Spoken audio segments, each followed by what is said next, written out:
Many people ask me about the ring on my finger. It's on the wedding ring finger, and many people presume that this is the ring that I took when I made my final profession as a Paulist father, marrying Christ in the church for better or for worse. But that's not the case. I inherited this ring about 6 years ago. Matter of fact, maybe about 10 days before I became president of the Paulist Fathers. This is my father's wedding ring. And I put it on the day we closed the casket. And I have to say, a few days later, of becoming the president of the Paulist Fathers, I wanted to have my dad close by. So the ring is right there. And as I say, the vein in this ring finger goes quickly to the heart. One of the many reasons why you put it on that finger. I tried to actually put this ring on the other finger like bishops wear it, but it wouldn't fit. So my dad insisted it would go the place that he wore it. But I think of my dad all the time. Like many of you do who've lost parents, they're with you wherever you go, mom or dad. But what I know about this ring and about my father is, and what I treasure the most right now at least, is what he taught me about leadership and about not only being a good dad, but being a good leader. And he was. He wasn't college educated. He had a blue-collar upbringing, but he eventually got his own business, small business in our little town of Pleasant Valley where we moved when I was about 5 years old. And he, as soon as we got to Pleasant Valley, New York, population probably 4,000 or 5,000 at that time, he wanted to get involved in this new town in which he had brought his family. And he quickly got involved in town business and town politics. He ran for office a few times, probably shot too high at the beginning and lost any number of races. But ultimately, he was elected to office as first a member of the town board, but then ultimately supervisor or mayor of the small town. And my dad was a natural when it came to politics because he loved people. And I think that's the first thing that has to be the case with anyone who wants to seek elected office. You have to love people. You want to know their stories. And in our small town, he went door to door, like a missionary almost, when he was running for office. Knocked on every door, heard every story, handed out these cheap old pencils that we still have today. We still have boxes of them somewhere. He knew everybody's story, and he also had a rough and tumble growing up in a certain way, so he had a good BS detector, which you need to also have as a good leader. He had a vision about what it means to be a small town and what the needs were. He kind of had spent a lot of years getting to know so many people, and people gravitated to him. His little business was right next door to the town hall because being supervisor was really a part-time job, almost a volunteer job. But everybody would come into the shop and I would be helping him out with his, I was always the one who could type. My dad never could type. So in the summer job, I was the typist. And my dad also told me in small business, always stay with the truck because you can go out and get ice cream in the middle of the day when no one else could. But at any rate, an aside.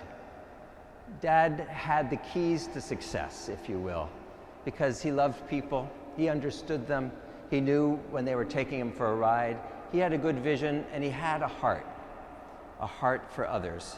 He knew the laws, but he knew when they needed to be stretched, and he knew when he needed to be changed.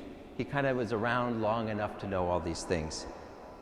He tried to bring fresh, clean water into downtown Pleasant Valley, whose well water had all been polluted by the local fabric mill. It was kind of the end of his political career because no one in town wanted to invest in clean water. I mean, it's the opposite of Flint, where government is saying, we want to bring you clean water, but the taxpayers say, no way, Jose, we'll either do the bottled water or we'll take our chances with this very toxic fluid coming out of our tap in downtown Pleasant Valley.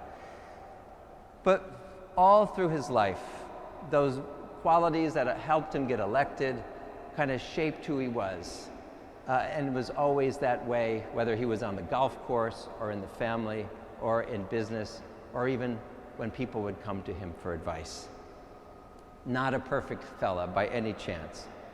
But I like to think of him a little bit like Peter in today's gospel.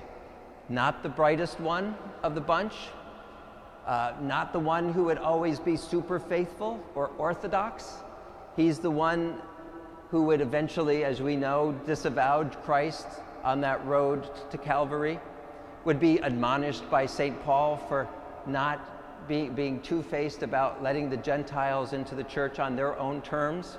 So Peter had a lot to learn, and he was a learner, maybe another good example of leadership. But Jesus gives him the keys, in the sense, his ring, and hands it on, because Jesus knows he's going forward, and he needs someone to solidify the group, be the anchor.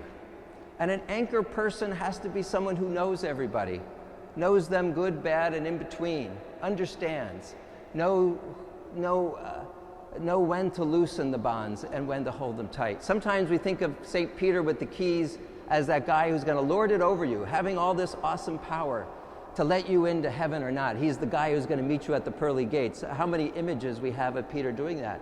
But that's not really what the keys are entirely about. A little bit, of course. But the keys that Jesus hands to Peter are the keys that unlock our hearts to the richness of Jesus' teaching and his gospel. It is the keys that give light and truth to our life. And he is the person who holds them, meaning he's the fella or the person, man or woman, chosen by God to be the one to instruct, to gather, to open the hearts of, to have a good BS detector too, by the way, but not to be the orthodox guy, but to be the pragmatic one who has been uneven for throughout, sins and failures, but all of that learning culminates into good leadership. Peter was given those keys to be, in a sense, on Jewish terms, the rabbi of the community. And whether this is the beginning of the papacy as we know it as Catholics or not, it became clear to the community which gathered around Peter as their rock. And Peter, funny enough, stands for, and if you translate it, means rock. So Jesus called Peter Rocky. And I think that's a great term, Rocky. Rocky's not a term you give to a guy who wears a nice suit and goes to the office place as CEO. Rocky is that guy who's of the earth, solid, you could trust him. So Rocky becomes the head. And the community would learn that they would need to have Rockies going forward. Because while all of us have been entrusted with God's word, and all of us have been baptized and confirmed, all called to be missionaries, we need someone that holds us together. Because like anything, if you're a leader, you know that leadership is all about gathering the stray cats together that don't want to all walk in a line. And sometimes you have to cajole, and sometimes you have to affirm, and sometimes you need to be a little tough. But you need someone that holds the group together. And such has been the tradition, at least in the Catholic tradition, of the papacy. But Peter, like I say, knows that he is not the perfect fella. But what Peter does do, and why he gets those keys, is because he's able to articulate clearly what he has experienced in Christ to that point. Who do you say that I am? And Peter clearly and without quibbling says, you are the Messiah. You are the Son of God. Jesus had found his man. This is someone who knows who I am, and matter of fact is living it already himself, albeit imperfectly. This is the person that I need to carry on once I go to my heavenly reward. My father would hang up being the supervisor of Pleasant Valley somewhere in his mid-50s. And only leadership he wanted after he retired a few years after that was to be in charge of his golf league on Monday night, of which he did very well, by the way, and he got a lot of people to come and play golf with him, because who didn't want to be on the golf course with Cliffy? He knew everybody, always a good story, always that hopefulness and optimism, another element of leadership that is so important. Even when the chips are down, you have to be hopeful. You have to know your business and you know what you're talking about, tell people the truth, but you still have to have that hopeful vision, which he always had. The town was kind of, at that point, probably in his early 70s, a few years before he died, was in bad leadership at that point. And younger people in the town came to my dad at age 70, whatever, and said, please, would you be supervisor again? That's a real testament to anybody when they come to you at the twilight of your life and say, we need you, we want you to lead. There's a Shebna in the office right now, just like in that first reading, who's all about himself or herself, I forget what it was. They gotta go. You have the wisdom, the temperament, and we trust you. What a gift for anyone to tell any of us at the end of our days that your wisdom is needed and wanted and called for by the community.